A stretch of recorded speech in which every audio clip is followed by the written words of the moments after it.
Hello students, I am Raghavendra Kumar Singh, faculty of US Academy and Institute. We will discuss class 7th history's first chapter, tracing changes through 1,000 years. In this chapter, we will get much more information about the historical periods in which information is produced changes with time. What about languages and meanings? Historical records exist in a variety of languages which have changes considerably over the years. Medieval Persian, for example, is different from modern Persians. The difference is not just with regard to grammar and vocabulary. The meaning of words also change over the time from one period to the another. So, the new and old terminology. As we have seen, meaning of word changes over time to time. Let us consider about the word or the term named Hindustan, which is known as India in the modern nation state today. The term was first used in the 13th century by Minhaji Siraj, a chronicler who wrote in Persian and contains the areas of Punjab, Haryana, and the lands between the Ganga and Yamuna. The term was used in a political sense for lands that were a part of the lands of dominions of the Delhi Sultan. Areas include in this term shifted with the extent of the Sultanate, but it never included South India.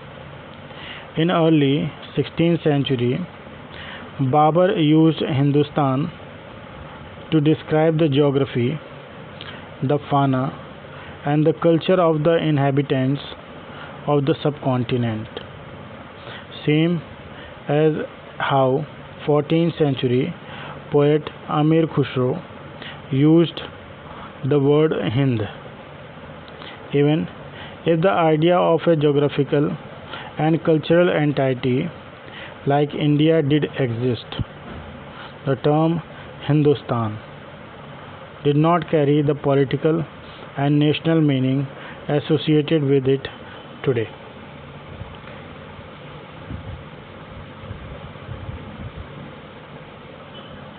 A simple term like foreigner is used today to mean someone who is not an Indian.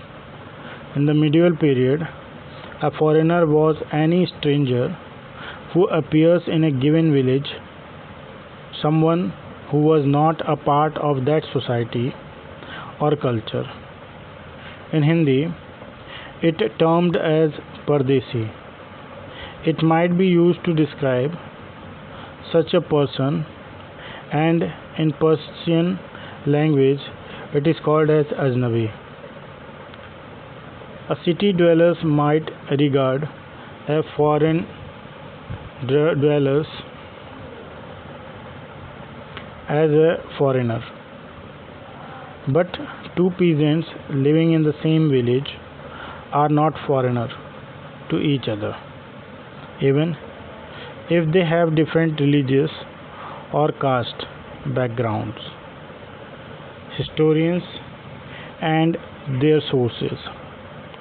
Historians use different types of sources to learn about the past based on their periods of study and nature of the investigation.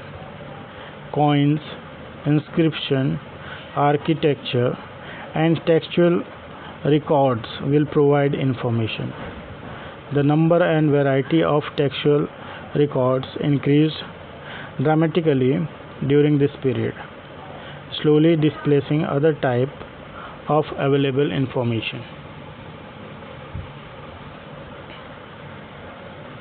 Papers gradually become cheaper and more widely available. If is used to write holy texts, chronicler of rulers, letters, and teaching of saints, petition, and judicial records, and for register of accounts and taxes. Manuscripts collected by wealthy people, rulers, monasteries, and temples, and placed in libraries and archives provide a lot of details information to historians, but are also difficult to use. No printing press, so scribed had to copy the manuscript by hand, and they made slight changes while doing so. These changes over the centuries grew, thus making manuscripts of the same text different from each other. Hence, to find the manuscript by the original author become difficult and have to depend on copies by scribe. So, to comprehend the full information, we have to read varied manuscripts of the same text to know what was originally written. Authors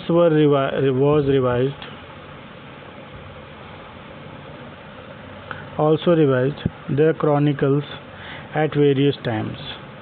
14th century chronicler Ziauddin Barani wrote his chronicle first in 1356 and another version in 2 years later.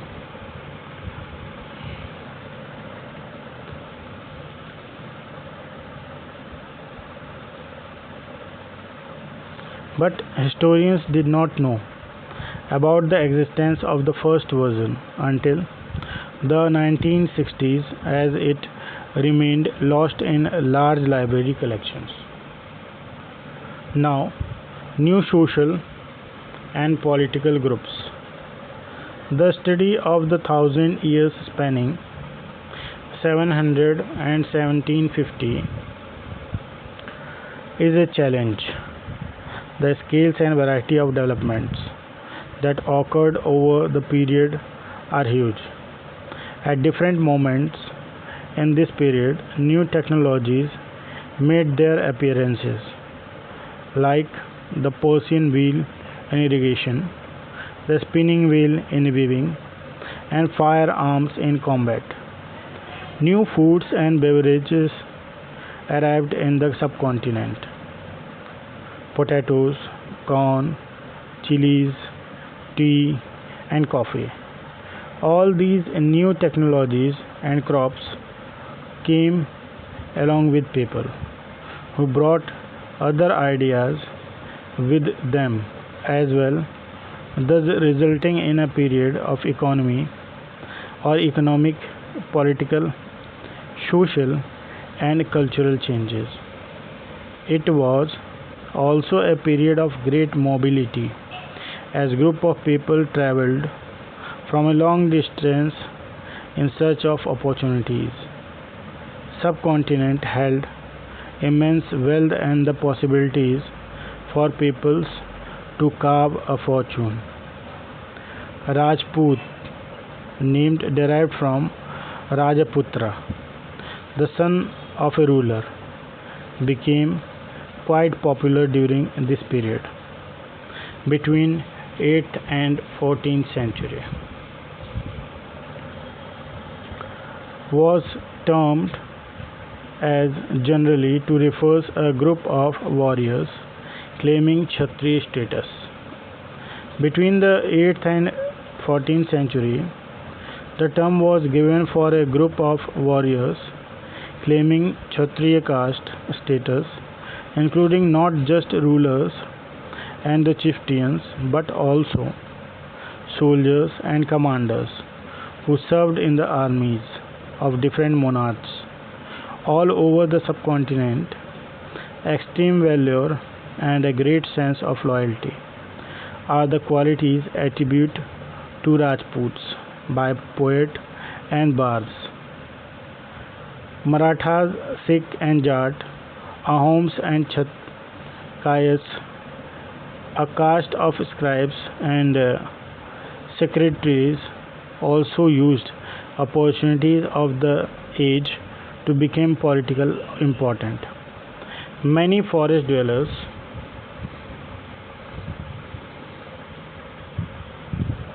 Many forest dwellers migrates during this period due to the changes in habitat. This is a gradual clearing of forest and the extension of agriculture. Faster and more complete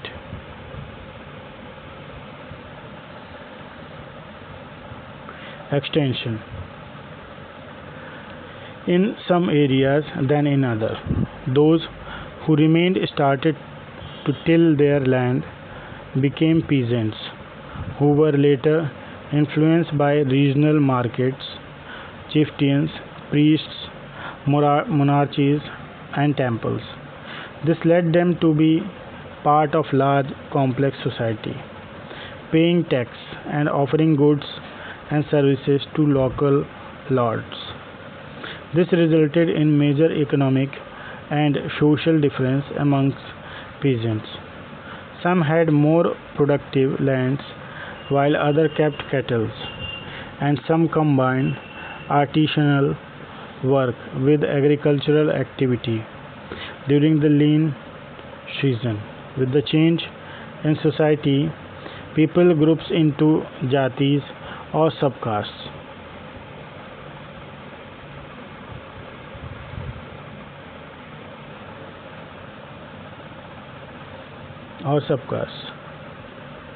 And were ranked on the basis of their background and their occupation. Whereas these ranks, however, were not permanent and changed with power, influence, and resources controlled by the jati. Status of the same jati also varied from area to area. Rules and regulations to manage the conduct of members were framed by jatis and enforced by an assembly of elders, which also came to be known as Jati Panchayat in some areas. However, jatis also had to follow the rules of the villages. Several villages were governed by a chieftain. Now, the region and empire. Large states like those of the Cholas, Tughlaq, or Mughals encompasses many regions. A Sanskrit Prasasti praising the Delhi Sultanate, Ghiyasuddin Balban, in 1266 to 1287 status he ruled over a vast empire stretching from Bengal, means Gauda, in the east to Ghazni, means Gajana, in Afghanistan, and the west, and including all the south India, Dravida. Peoples of different regions, Gauda, Andhra, Kerala, Karnataka, Maharashtra, and Gujarat, apparently fled before his army. Historians, however, considered these as exaggerated claims of conquest. By 7th century, many regions already possessed distinct geographical dimensions and their own language and cultural characteristics, and were also associated with specific ruling dynasties. Considerable conflict arose between these states. Occasionally, dynasties like the Cholas, Khilji, Tughlaq, and Mughal built an empire that was pan-regional, spanning diverse regions. Not all these empires were equally stable or successful. Mughal Empire declined in the 18th century, leading to the re-emergence of regional states. However, years of imperial pan-regional rule altered the character of the region. Across most of the subcontinent, regions were left with legacies of the big and small states that had ruled over them, as was apparent in the emergence of many distinct and shared traditions. In the realm of governance, the management of the economy, elite culture, and languages. Through the thousand year between 700 and 1750, the characters of the different regions did not grow in isolation. These regions felt the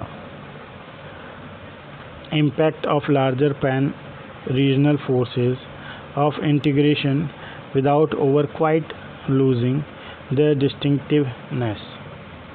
Now, about the old and new religion. These thousand years witnessed major development in religion, tradition, collective belief in a supernatural agency. Religion was often closely connected with the social and economic organization of local communities. As the social worlds of these groups altered, so too did their belief. Important changes occurred in Hinduism, including the worship of new deities, the construction of temples by royalty, and the growing importance of Brahmanas, the priest, as dominant group in society. Brahmanas earned respect in the society for their knowledge of Sanskrit texts, and their dominant position was consolidated by the support of their patrons. New rulers searched for prestige. Another major development of this period was the emergence of the idea of bhakti, of a loving personal deity that devotees could reach without the aid of priest, could reach without the aid of priest or elaborate rituals. New religion appeared in the subcontinents. Merchant and migrants first brought the teaching of the Holy Quran to India in the 7th century. Many rulers were patrons of Islam, and the ulama, learned theologian and jurist, and like Hinduism, Islam was interpreted in a variety of ways.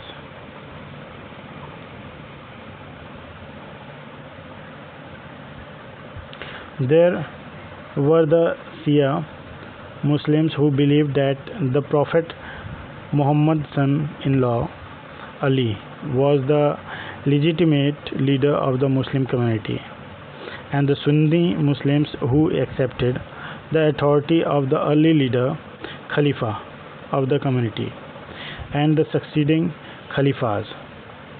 These were other important differences between the various schools of law, Hanafi and Safi,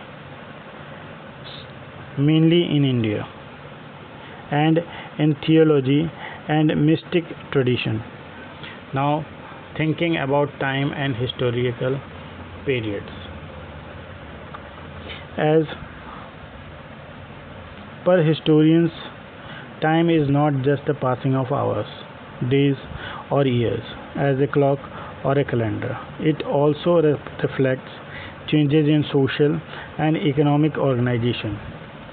In the persistence and transformation of idea and belief, study of time made it easier to divide the past into periods that possess shared characteristics.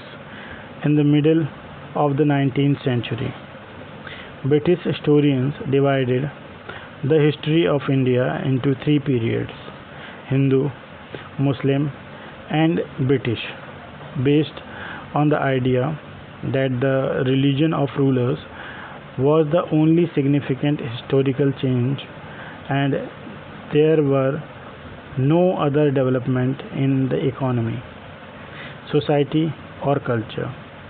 It also ignored the rich diversity of the subcontinent. Only a few historians follow this periodization today. Others considered the economic and social factor to characterize the major element of the various moments of the past.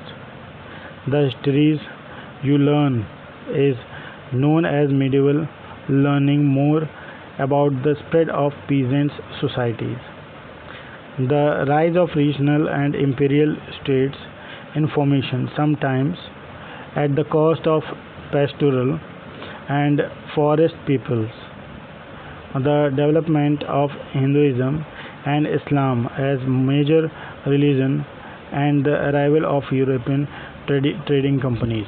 1000 years of Indian history witnessed a considerable change, hence describing the entire period as hence one historical unit has its issues. The medieval period is often contrasted with the modern period.